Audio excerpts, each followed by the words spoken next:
Daf Yomi, Tractate, Bava, Batra, page 164. A, top of the page. Daf Kuf Samach Dalad, Amud Aleph, top of the page with the words V'im Tomar. V'im Tomar mochek v'chozer mochek, ein adom nimchak pamachas l'nimchak shtei pamim. And if you say there is a possibility of forgery in such a document, as the holder of the document can erase the original writing on the paper, then write the text of the document and have witnesses sign on the part that had been erased. Then erase the document text once again, substituting it for a text that is more to his advantage, leaving the original signatures in place. This is not a valid argument. Paper that has been erased once is not similar in appearance to paper that has been erased twice. It will be seen that the signatures are on a place that had been erased once, and that the text is written on a place that had been erased twice, and the forgery will be noticed. V'leichush dilma shadi dioisa amakamedi mikol mechiklo mechikle dechi hadar mechikle v'hai. The Gemara suggests, but let there be a concern, that perhaps the holder of the document will initially, after the entire original document, including the signatures, has been erased, but before the second one is written, throw some ink on the place where the witnesses are to sign under the text of the second document, and then erase that ink. He will do this so that when after the witnesses have signed, he then erases the document text and writes a false text, and it will emerge that both this, the new document's text, and that the signatures will be on paper that had been erased twice. Amar Abaye kasavarav ein edim choismin al mechak ela imken nimchak b'pneihem. Abaye said in response, Rav holds that witnesses may not sign a document written over an erasure unless the paper was erased in their presence, meaning unless they saw the paper after its old text had been erased before the new text was written. They will then see that the place where they are to sign has been erased twice, while the place where the document is to be written has to be erased only once. They will realize that this leaves open an opportunity of subsequent erasing and falsification, and they will refrain from signing. Meisvei hu al niar ve'edav al mechak kosher v'nechush dilma mechakle v'kasav mai dibai halile hu ve'edav al mechak. The Gemara raises an objection to the opinion of Rav from a document in which its text is on a part of the paper that has never had writing erased, and the signatures of its witnesses are on an erasure is valid. The Gemara suggests, but let us be concerned, that perhaps the holder of the document will erase the text and write in its place whatever he wants, and it will then be a document where both its text and the signatures of the witnesses are on an erasure. Since Rav maintains that such a document is valid, it is easily forgeable in this manner. Because Yahachi Anachna Sahadi. We just had this in this parsha on Yagar Sadutha.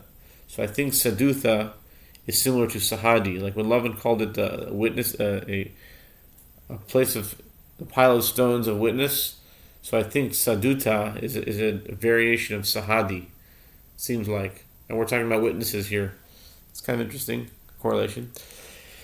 Tikasi hachianachna sahadi chasamna al machaka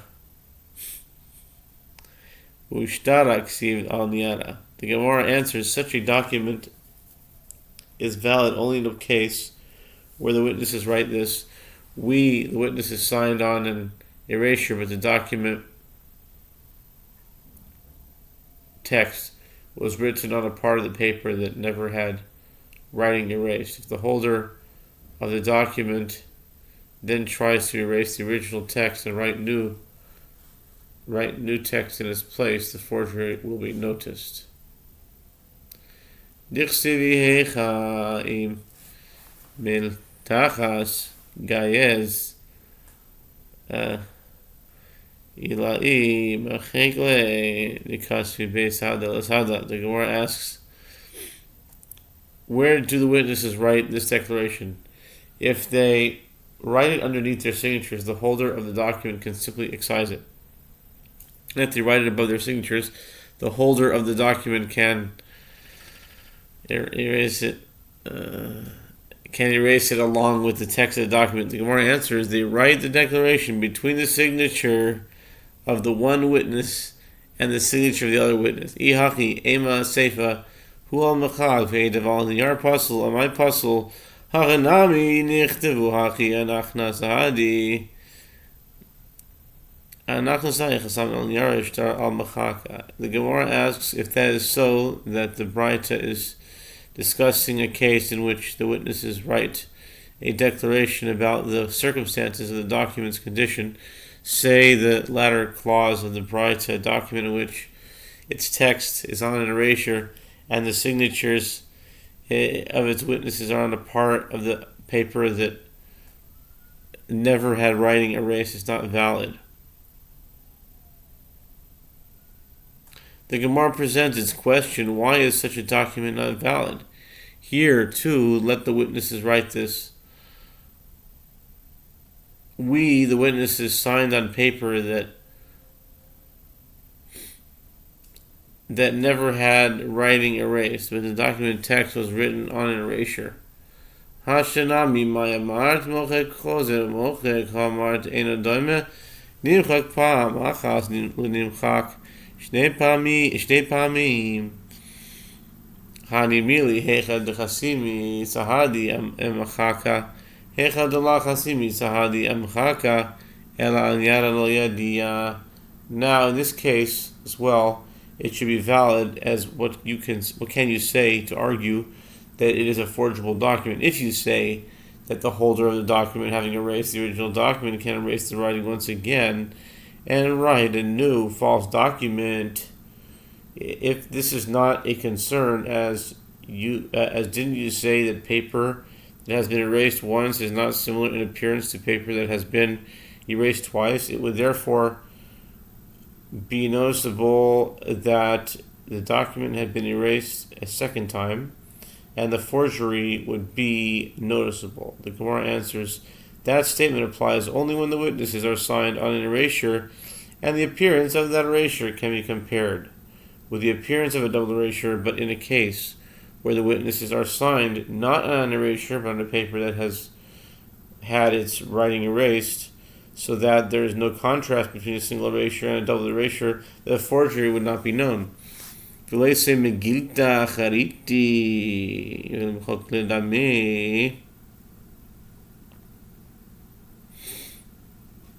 v'lo dami mechaka daha megilta lemechaka daha megilta. The Gemara suggests, but let the court bring another parchment, write something on it and erase it, and then compare the single erasure with the erasure on the document in question. If the document were erased twice, a contrast would be seen between a single erasure and a double erasure. The Gemara answers, the erasure of this parchment is not necessarily similar to the erasure of that parchment. A single erasure on one parchment might resemble a double erasure on a different parchment. Okay. All very logical sequences. Lechasimus yada dehasahadi vedina v'imchok v'ledami amar Yehoshua eino doime nimchak ben yomo nimchak ben shnei yamim. Gemara continues to suggest, but let us accept, meaning verify, the signatures of the witnesses in the document in court, after which they may safely be erased, and then erase the signatures and compare that erasure to the erasure of the document text to see if it was erased once or twice. In response to this question, Yehoshua says, that which is erased on the same date that it was not written is not necessarily similar to that which was erased 2 days ago. In other words, more than a day after it is written. An older erasure looks different from a new one, so the comparison might not show that there was a double erasure in the document. The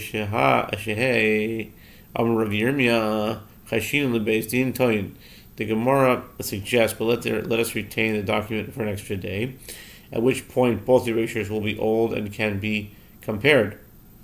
Rabbi Yirmiyah said in response, we are concerned for the possibility of an erring court. If such complicated procedures were used in order to declare a document valid, there would be a chance that a particular court would not apply them properly, and the court would end up ratifying a document that was not valid. Rav Chanina ben Gamliel Omer Mekushar, that's from the Mishnah. Heishiv Rabbi Ledivrei Rabbi Chanina ben Gamliel. The Mishnah teaches that Rabbi Chanina ben Gamliel says a tied document whose witnesses wrote their signatures inside of it is valid because one can transform it into an ordinary document by untying it. Rabbi Yehuda Hanasi raised an objection to the statement of Rabbi Chanina ben Gamliel.